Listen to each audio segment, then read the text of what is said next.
So we landed in Manila at like 1 or 2 in the morning, and it was of course raining because it rains a lot in the Philippines, and it was so humid. I just remember stepping off the plane and there was like this wave of humidity that just came over me, and I was like, this is what it's going to be like for the next 18 months.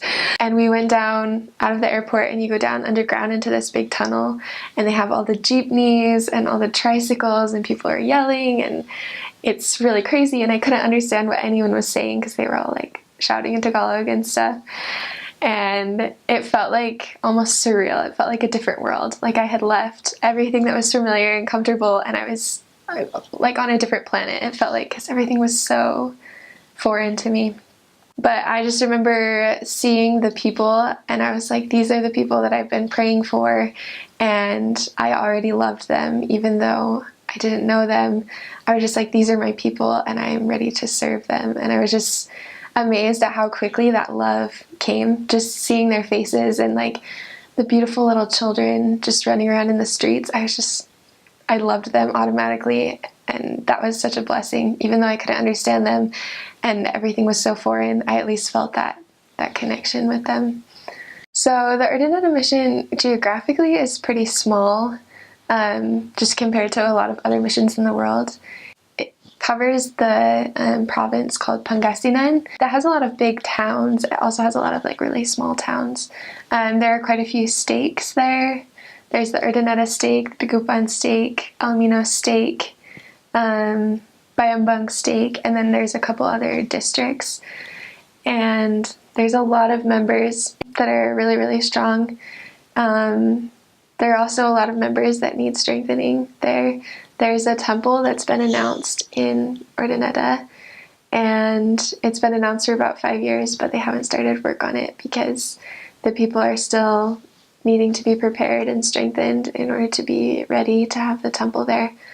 But it's such a great area with very, very humble people, and there's a lot of really strong members of the church. I think one of the biggest challenges for the members in that area is the church is very new there, because when the missionaries came into the Philippines, they started out in the Manila area, and that's down in the south. And then they slowly moved their way up north towards the Urdaneta area, Urdaneta Mission. And so the missionaries have only been there for 40, 30 years. And so there's a lot of first generation families. But I just even saw in my mission, as it's continuing to grow, there are becoming more and more second generation members and third generation member families that are really helping to establish the church there. A lot of the people speak Pangalatok or Ilocano. It really depends on the area. Our mission is split pretty much. Like part of it speaks Ilocano and part of it speaks Pangalatok.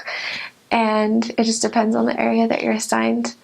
When I first got there, I was really gung-ho about trying to learn Pangalatok, and then my next area was Ilocano, and then my next area was Pangalatok, and I just kept switching back and forth, and I just stuck with Tagalog, and I tried to learn some of the phrases in those other languages, because when you would talk to the people, they would really appreciate it if you could speak their dialect instead of just Tagalog, and showing them that you were trying to learn their language meant a lot to them. But I never became fluent in either of those languages because most of the people already spoke Tagalog, so I just stuck with Tagalog. Sometimes we would come across like older people that couldn't speak Tagalog as well, but we would either get an interpreter, like a member that could translate for us or something like that to help them. There were about 200 missionaries in the mission when I was there, and I would say more than half of them were Filipino. Which is awesome because they already understand the culture and they understand their people and their language and everything. And then I would say another big ethnic group that was there was from Polynesia. So we had a lot of Tongans, a lot of Samoans. I even had one companion from Micronesia. I don't know if this was rare, but I only had one American companion and the rest were Filipina. So it was great to be able to learn from them because they just, like I said, understand the culture and the people so much better.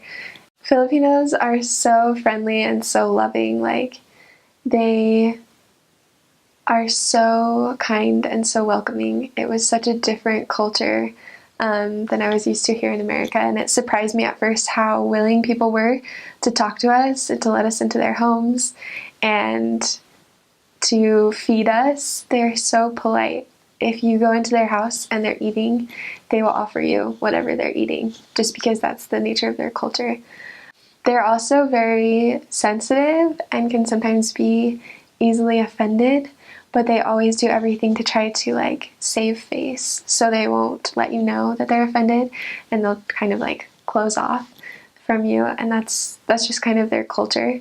So you have to learn to be sensitive to that, and just love them despite that difference. Because I feel like here in America, we're very straightforward, we're very direct, and sometimes if you're like that with the Filipinos, they get offended because they're not used to that directness in their culture, because they are so polite and so formal with each other.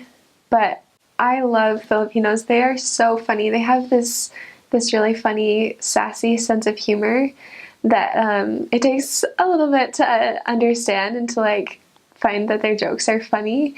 But after you start to understand it, they are hilarious and they'll make you laugh. And they love making people laugh. So it's great. Filipino food is rice. They love rice. They eat rice for breakfast, lunch, and dinner, and snacks, and all day, every day. They just love their rice. If it doesn't have rice in it, it's not a meal to them. They think it's just like a snack or whatever. And so I never really got into the eating the rice for breakfast kind of thing, but I would eat it for lunch. Their food is so good. I actually gained weight in the mission because I just loved the food so much, but I didn't even care because it was so good. They have what's called ulam, which is just whatever you eat with the rice. So it could be vegetables, it could be meat, it could be a combination of the two, it could be fish, but you always have your rice and you always have your ulam. And they also have very different kinds of snacks, but they have what are called tindahans, which are just everywhere. So when you're out proselyting, you can never get hungry because there's literally like this little tindahan. It's like a little shop on almost every corner. And so you can stop and buy snacks for like 5 pesos, 10 pesos, which is really cheap. So there's like a ton of different kinds of cookies and candies and crackers to try, and chips. And the markets, oh my goodness, on P days we would go to these open air markets that they have in every single town. And you can buy fresh fruits and vegetables for really cheap. They have really good mangoes and all different kinds of fruits that they don't have here in America that are just incredible. So it's possible to eat healthy if you're trying, and if you like plan ahead and buy your fruits and vegetables on P days. But you can pretty much find like any kind of healthy food that you're looking for. They don't have a lot of American foods, but you can find food that you like. They have a lot of variety. So one of my favorite foods there was adobo, which they make with chicken or sometimes with duck or beef. And it's meat that's been marinated in soy sauce and vinegar, which sounds kind of weird, but it's so good. And then they cook it all up, and it's just really tender and really flavorful, and you eat it with the rice. I also really like pandesal, which is hot rolls that you can buy from these little bakeries on the street. So sometimes we would stop at night on our way home and buy those hot rolls that are just fresh from the oven, and those are always like such a treat at the end of the day. We had some really crazy experiences when it would rain, and in the Philippines, half the year, okay, maybe not half the year, a couple months out of the year is monsoon season, and so it just rains every single day, all day.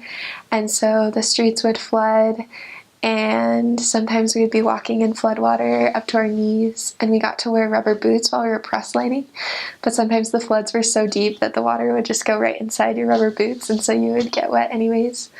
So I just learned how to be happy and enjoy being in the rain, which isn't something that we normally would think you would learn on the mission, but I just remember there were some nights when we would get into a tricycle at the end of the day. We were already soaking wet and it's still raining outside. And so as you're in the tricycle, you're sitting there and it's going fast down the road and the rain is just like coming in because there's no like protection between you and the rain.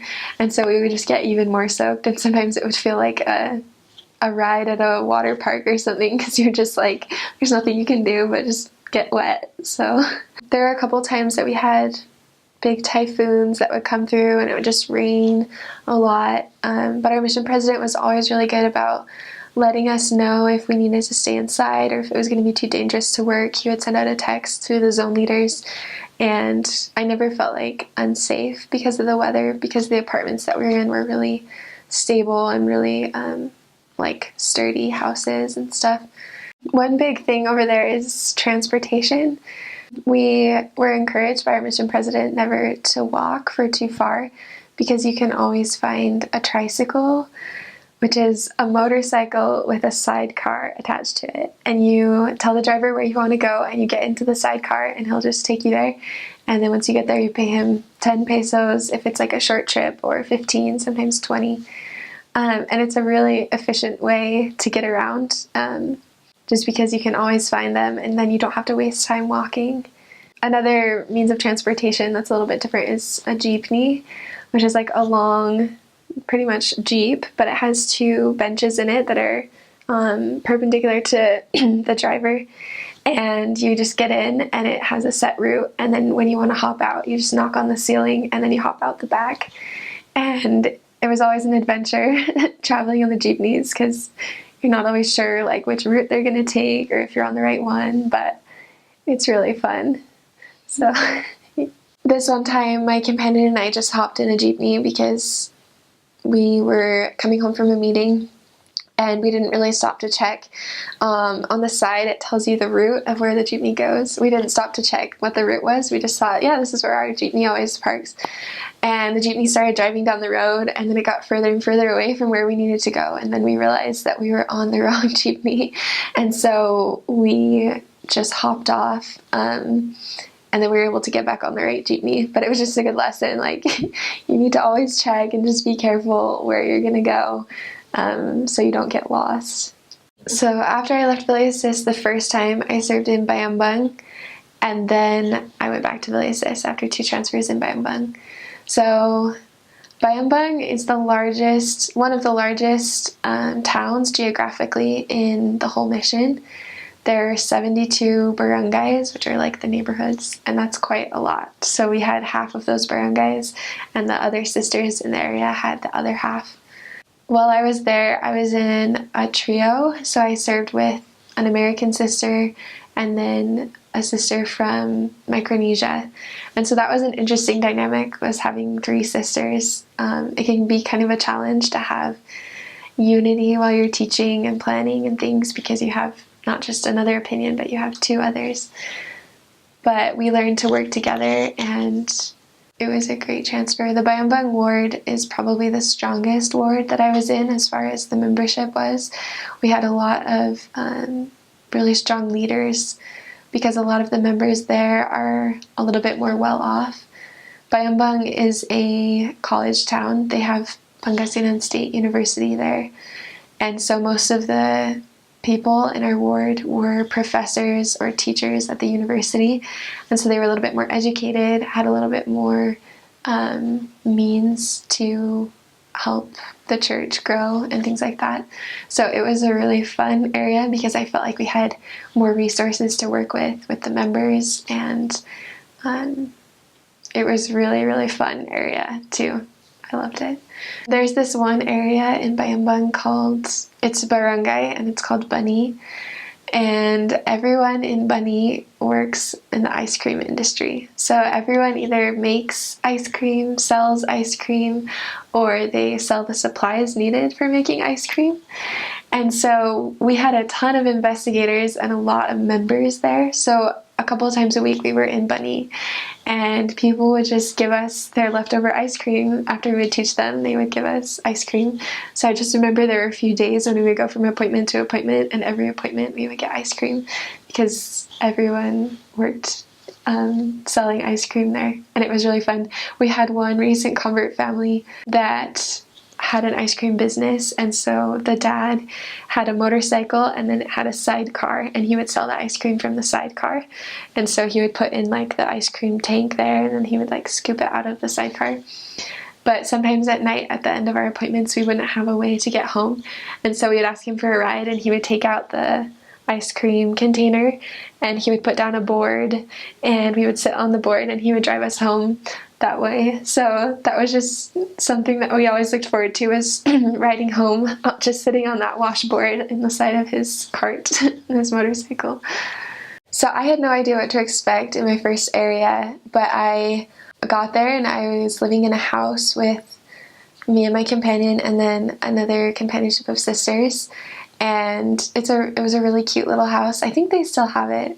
And it has like a big, huge fence with like spikes on the walls or on the walls of this fence. And it was a great area, really, really small. It was my smallest area. It just covered about 3 barangays, which are neighborhoods. And then the other sisters had the other half of the ward that was about 2 barangays. So it was really tiny, but there's really, really great people in the Lingayen Second Ward. The nice thing about that area is that it's really close to the church. The church was just right next to the area. So any members that wanted to come to church didn't really have an excuse, because they really could just walk to the church building that was right there.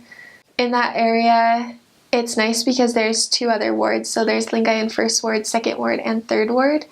And our zone leaders and another companionship of elders lived right around the corner from us. So if we ever needed anything like a blessing or supplies, we could just call them, and they were always right there around the corner. And sometimes we would see them while proselyting. We would just like pass on opposite sides of the street because our areas were right next to each other. The other good thing about that area is it's right on the beach. So one of the barangays that was in my area was called a playa, and you could go and like you could see the beach, and at one point we had to like walk on the edge of the beach, not the water side but the other side, to get to an appointment. So that was kind of cool just to see the ocean and stuff. So Lingayen is the capital of Pangasinan, so the Capitol building is there. So there's a really, really pretty park that's right across the street from the church. It's like a big, huge open grassy field. So sometimes we would have P-Day zone activities there. For work, people do a lot of fishing because it is right on the ocean. So there's always a lot of people selling fish, drying fish and selling it. A lot of people are sellers. What's that word? They like sell things in the markets. Vendors, yeah. They sell things in the markets because it is close to a bigger city, and there's a lot of people that come to visit because it's the capital of Pangasinan. There's also a lot of people that are very poor, and we had quite a few investigators that their main source of income was scrubbing bottle caps with toothbrushes and then selling the bottle caps back to the bottle company, and then they would reuse them. So sometimes if we had an extra minute, or if we were just passing by and wanted to talk to someone, we would just kneel down and help them scrub their bottle caps while we would talk to them and try to introduce them to the gospel. It was honestly a blur at first because I didn't understand Tagalog, and so I was just following my companion around, and whatever she said we would do, and wherever she went I just followed her. And so for the first transfer, I would say I was just kind of following her, and then as I became more comfortable with missionary work in general in Tagalog, I was able to kind of step up and start taking the lead on some more assignments. And then she left me after 2 transfers, and then I got a follow-up trainer, and I had to lead the area during that transfer, and it was a big challenge, but it helped me to step up and learn how to lead the area and really like take charge of the lessons and everything. So it was a huge growing area for me, for sure. So my second area was Manawag, and I was called to serve as a follow-up trainer for a sister who had just gotten out of her training. But when I got there, she was originally assigned to the Tacloban mission, but there was that huge typhoon, and so she was reassigned to our mission after she got out of the MTC. She got trained in our mission, but after a week of me serving with her, our mission president called and told her that they were reopening the Tacloban mission, and so she was sent down to Tacloban to open the mission after the huge typhoon had happened. So I was only there for 1 week, but while I was there, it was a great experience. Our main focus was just preparing the area to turn it over to the other sisters, because our area got pulled out and it became just one huge area for one set of sisters instead of two.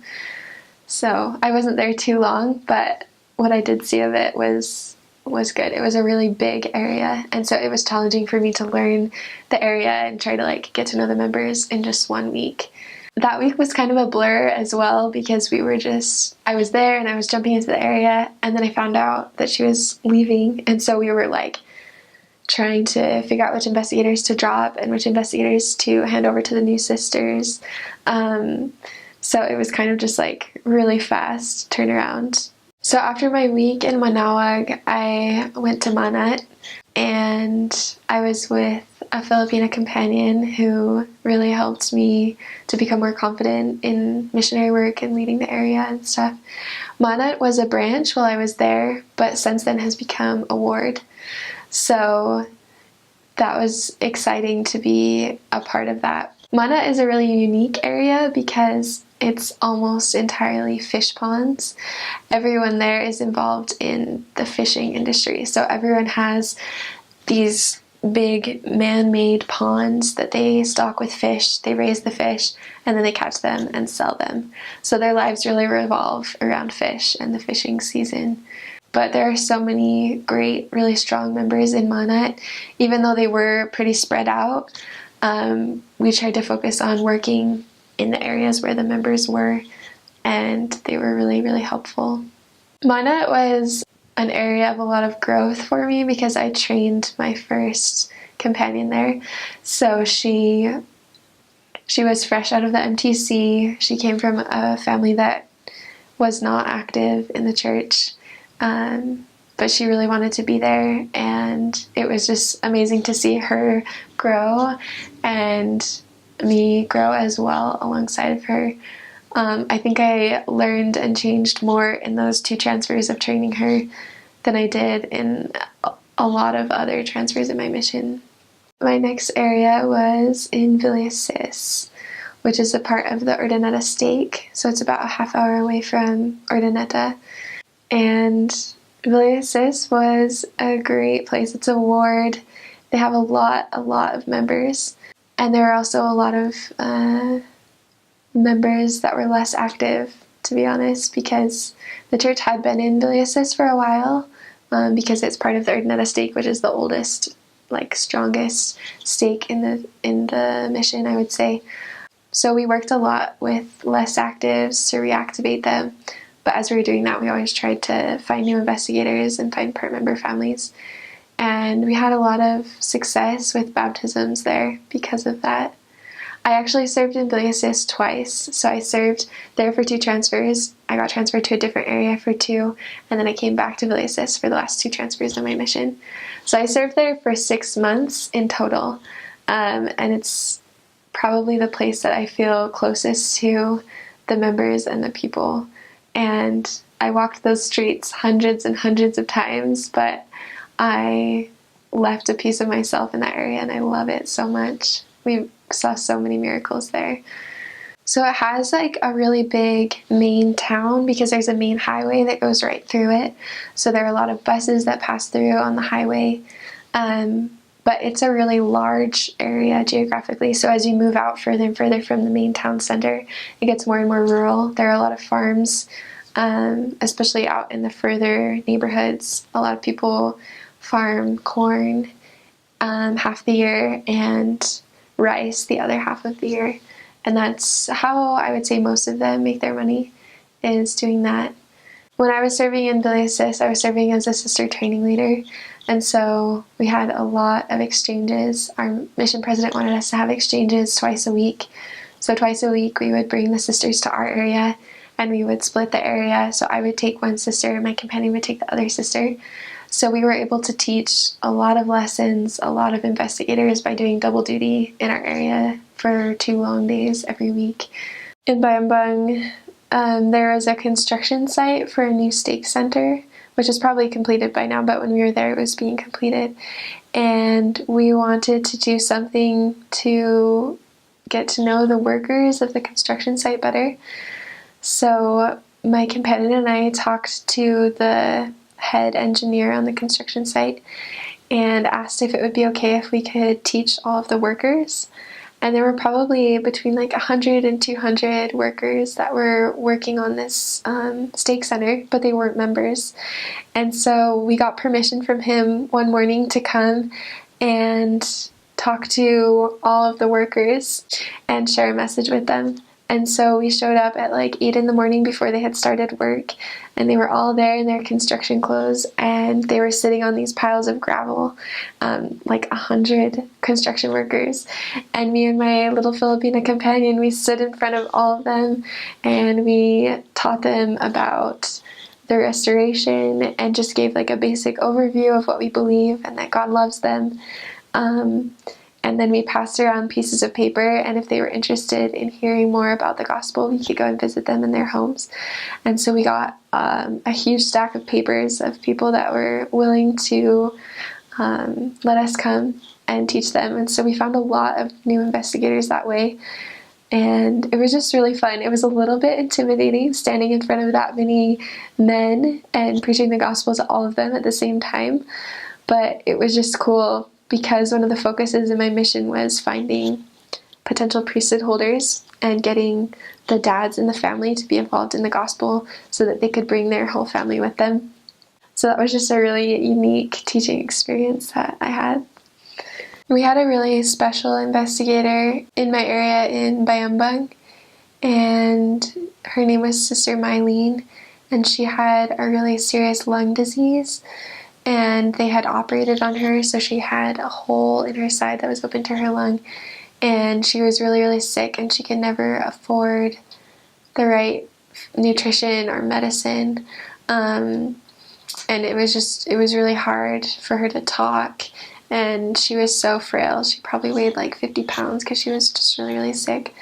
But every time we went and taught her the gospel, the Spirit was always so strong, and she would always just cry, and sometimes she couldn't talk to us, but she would write what she was feeling, and she knew that it was true, everything that we were teaching her.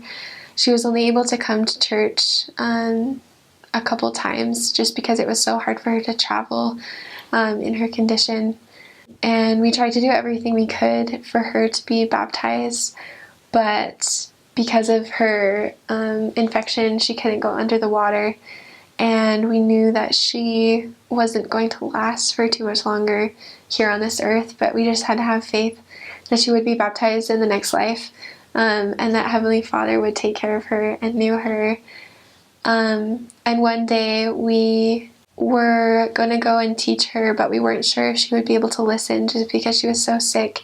So we were able to get a priesthood holder from our ward to come with us, and he gave her a blessing of healing and of comfort. And she was able to come to church the next day, even though she was so sick and so frail. So that was a really neat miracle about the power of a simple priesthood blessing. One of the most special investigators was a man named Rick. And I met him when I was in Billy Assist the first time. Me and my companion were just walking down the street, and he was selling soda from a cart that he had attached to his motorcycle. And so he actually stopped us and talked to us. And the first time he talked to us, he told us everything about his life and how his parents had died and how he was lonely and his wife left him and took his kids away, and how he was just really struggling with a lot of things.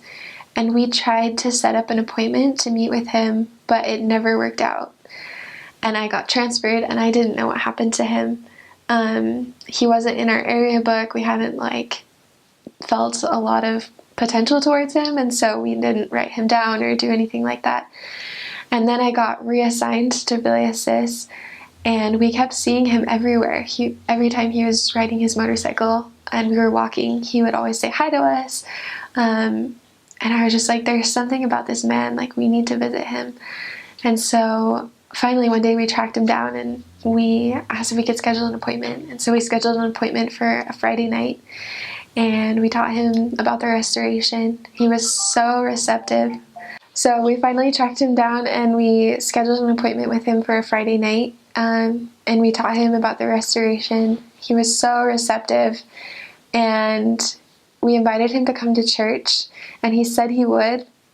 We were a little bit skeptical because every time we would invite investigators to come to church and they would say they would, a lot of times they wouldn't show up. But we were so happy when he did show up to church on Sunday, and he just kept coming and coming every Sunday after that. And he was baptized the last Saturday that I was in the field. And then shortly thereafter, he's been ordained to the Melchizedek priesthood. He's serving as a teacher in Sunday school in the ward now, and he's so active. It was just incredible to see the way that his life went from so difficult and so dark and depressing for him to so incredible and so light, and how he found a family within the ward. Even though he had lost his earthly family, the ward was just so welcoming to him and just brought him right in. Another story is about the Rabara family. We met Brother Rabara one day at a tindahan, which is like a little store. He was buying a snack, and my companion was buying a drink. And we just started talking to him, and my companion was amazing. She was very persistent, and she said, "Brother, can you please introduce us to your family?" And he's like, "No, that's fine." And she's like, "Brother, please, we really want to meet your family. Where do you live?" And she just started following him back to his house, and so I just followed along as well. And we met his wife and his 17-year-old daughter, and we taught them about the restoration and the principle that families can be together forever. And we invited them to come to church again, and they said they would. And then on that Sunday, Brother Rabara and his daughter Mao showed up to church, and we just kept teaching them, and they just kept coming to church. And every single Sunday after that, they came to church. They didn't miss a single Sunday. And it came time for their baptism. Brother Rabara and his daughter, the wife, became very negative towards us, and she didn't want to listen anymore. So we were just teaching Brother Rabara and his daughter. Anyway, so it became time for them to be baptized, and their daughter felt like she wasn't ready to be baptized at that point. And so we had Brother Rabara baptized, and we kept waiting for their daughter. And we kept teaching her and working with her. And then 2 weeks later, he was able to baptize her because she felt like she was ready at that point. But their mom was still very negative towards the church and towards us. And every time we would go over, we would come in the front door and she would run out the back door and she would leave. And that was really hard because we knew the importance of having an entire family together in the gospel. And so I was transferred out of that area. This was Villiasis again. I was transferred away, and then I was able to come back. And when I came back, Sister Rabara had been baptized, and she had had her mighty change of heart. She was totally softened towards the church, and she came every single Sunday with her husband and her daughter. And so it was just amazing to see the Lord's timing in that it wasn't right for the daughter to be baptized at the same time, and it wasn't right for the mom, but eventually they all made it to the church together, and now they come every single Sunday as a family. One family that was really special was in Villiasis as well, and they were a part member family. So the husband was a member, but he had been less active for a really long time, and had slipped into some word of wisdom problems. And then he had his wife, Lydia, and their little son, who was like 2 years old. And they just lived in this tiny little bamboo house on stilts. It was one room. They would all sleep on the floor together. They would just like roll out their mattresses. So anyways, we started teaching Sister Lydia, and at first she wasn't very excited about the gospel, and she was very, very shy, and she wouldn't really talk to us when we would teach her. But after a couple visits, we had given her a Book of Mormon, and she had started to read it. And when she started reading the Book of Mormon, she just didn't stop. She just kept reading and reading and reading because she didn't have anything to do all day while she was home with her son, while her husband was working. And she read the entire Book of Mormon within a couple months just because she loved reading so much. And it was just amazing to see her countenance change and her life become more light and more easy as she was learning about the gospel and reading it. The Book of Mormon, she just soaked up everything that we taught her. But she couldn't be baptized because her and her husband weren't married and they were just living together. But because they were so poor, they didn't have enough money for all of the necessary papers and certificates that they needed. And we did everything we could to encourage them to save money, to get out of debt in order to get married, and they wanted to, but it took a long time. It was a huge trial of their faith and our faith because we could see how much they needed the gospel and how much Lydia was ready to be baptized.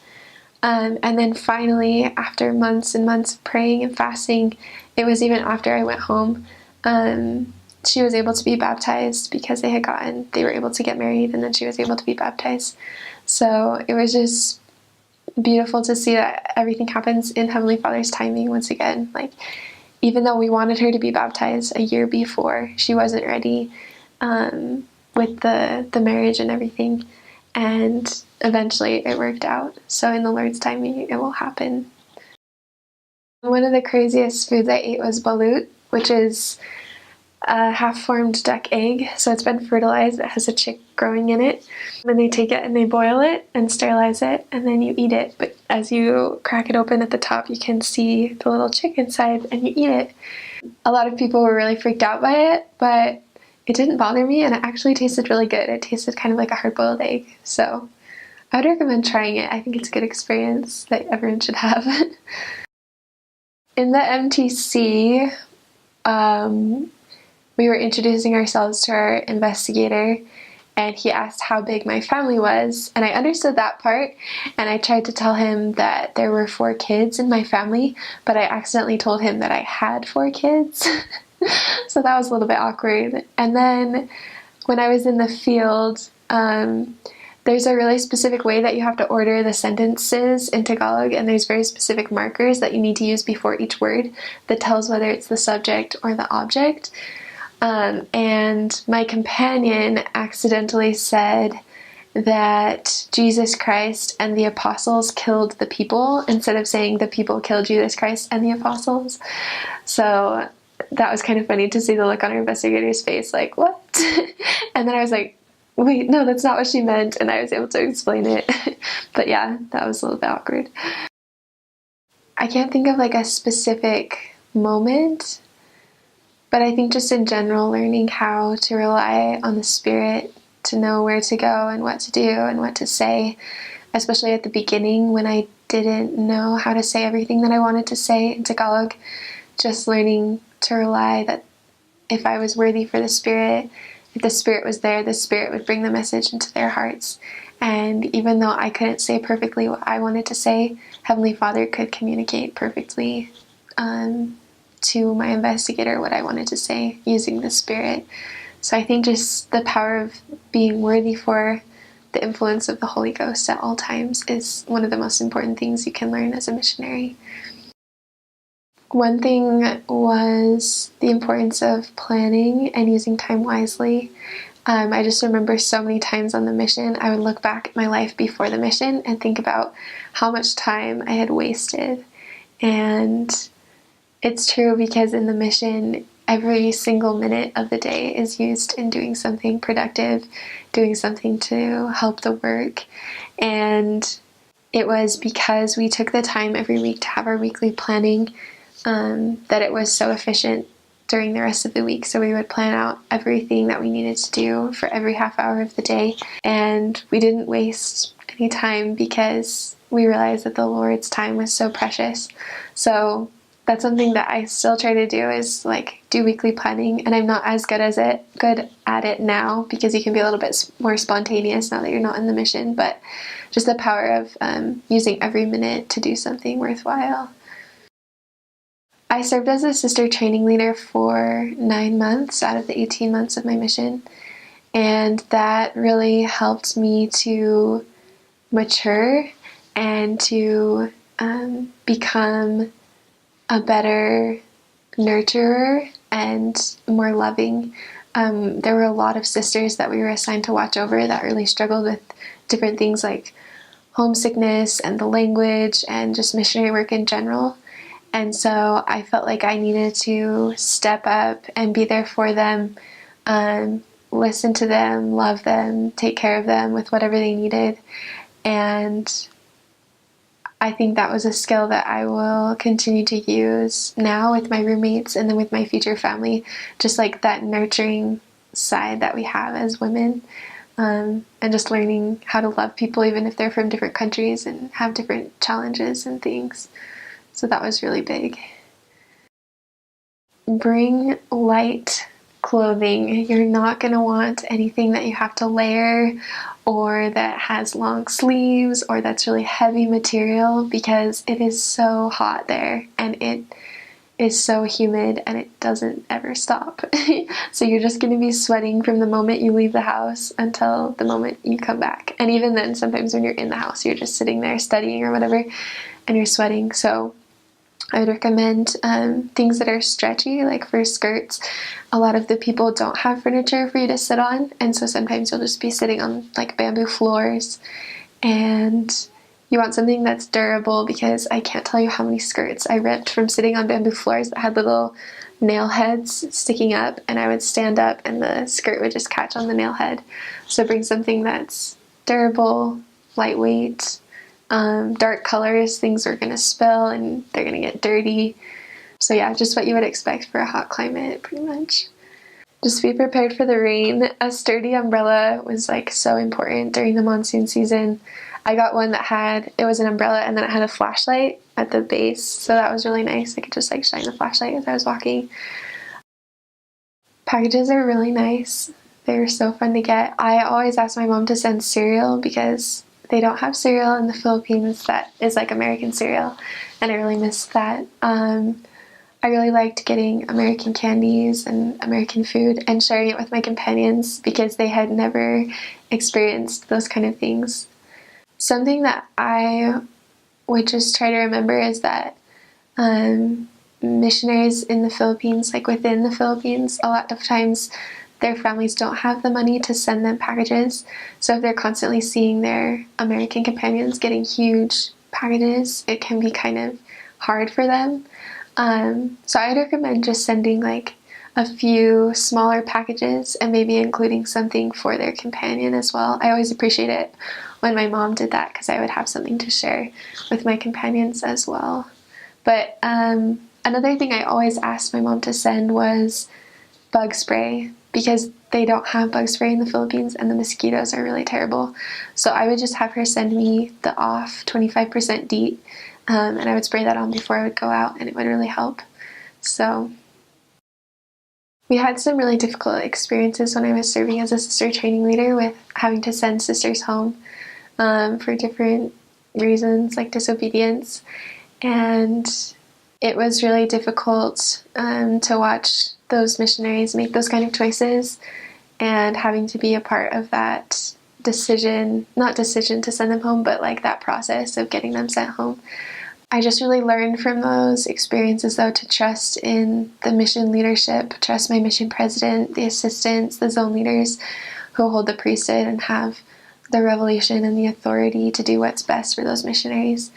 And I learned that sometimes even if a missionary needs to end their mission early, sometimes that can be for the best because they can start their repentance process, and that the atonement is real. The atonement works for investigators, it works for members, and it even works for missionaries too if they're willing to change and rely on that power. I would really recommend studying Preach My Gospel, obviously. Becoming familiar with the 5 lessons was really helpful. Doing what they recommend in the packet that you get when you get your call. Practice teaching the lessons to your family. It's not going to be perfect the first time you go through it, but at least having some kind of background of what the doctrine and the content of the lessons are is really helpful. I would also recommend working with the missionaries in your area. If there are missionaries and they need someone to go to an appointment with them, go along, practice sharing your testimony with real people, and of course being a missionary in your everyday life, starting to live missionary standards, listening to better music and staying away from bad movies and things like that, and just trying to stay worthy for the influence of the Spirit. I should take my own advice because I'm one too, but I would say making a specific time every day to study the scriptures. In the mission, it's so nice because you have an hour set aside and you can't do anything else but study. But once you get home, you have school and work and friends, and it gets really, really busy, and it's hard to stay on a specific schedule. And I'm not perfect at this, but I try to set aside a specific amount of time every single day in order to study the scriptures, and that helps me stay close to Heavenly Father. I would also say getting involved in the ward where you are is really helpful because there's a ton of opportunities to serve. Even here in Provo, there are a lot of people that need your testimony and need your light, that are struggling with doubts and struggling with their testimonies. So just being willing to continue serving. Like, there's never an end to service in Heavenly Father's kingdom. There's always more that you can do, and there's always people that need you. I think that was probably one of the most difficult things, was just like the cultural and language barriers. I just learned to love and appreciate the sensitivity of Filipinos. But at the same time, I had to also learn how to talk to my companions and how to be open with them and how to help them be open as well, because it doesn't work in a companionship when one person is closed off and is hurt by something that happened but won't tell you. And so I learned how to have open communication with them, especially during weekly planning. At the end, you have companionship inventory. So just learning how to talk to my companions about things that they can improve on, and also taking advice from them for things that I could do to be more sensitive to the culture, or things that I could say that would be more appropriate in Tagalog. I would just say, talk to your companions about being open. Just say something like, "Sister, in this companionship, I want us to be really close. I want us to be open, but I need you to be able to talk with me. Let me know if I ever do anything that is offensive," instead of closing off. And just recognize that that's something that they're going to do automatically. So you'll have to talk to them and let them know that you want to be open. Congratulations! I am so happy that you have the opportunity to serve in the Philippines. It's going to be the most difficult and incredible experience of your life. I remember people telling me that before I went, and I didn't fully understand, and that's okay, but you're just going to experience it, and it's incredible. You will learn more in the next 18 months or 2 years than you ever have in your entire life about your Savior and about the atonement. One of the biggest things that I learned was how to rely on the power of the atonement every single day, how to allow Jesus Christ to walk next to me during all of those difficult times. It's a blessing to be able to experience even the smallest part of what Jesus Christ experienced, to walk even the smallest part of the road and the path that he walked in order to complete the atonement. It's going to be challenging and it's going to be hard, but you're not going to be alone. Jesus Christ will be there every step of the way, and you're going to learn to rely on him more than you ever have in your entire life. I know that there's nothing else that's better that you could be doing with your life right now. I know that the gospel is true. The church is being established everywhere in the world, even in the Philippines. It's growing, it's being strengthened, and it's such a blessing to be a part of that work. It's going to be worth it when you see the faces of the people that you have taught coming to the church, being baptized, holding callings, receiving the priesthood. And It's going to make all of those hard nights, all of the tears, all of the blisters, the bug bites, the times when you have to walk through floods, it's all going to be worth it when you see those people that you love so much being baptized. And I'm just so excited and so happy that you get to have this experience. I don't know exactly what it's going to be like for you, but I just want you to know that I do not regret serving a mission. I think about it every day. It's changed my life and made me into the kind of person that Heavenly Father needs me to be for the rest of eternity.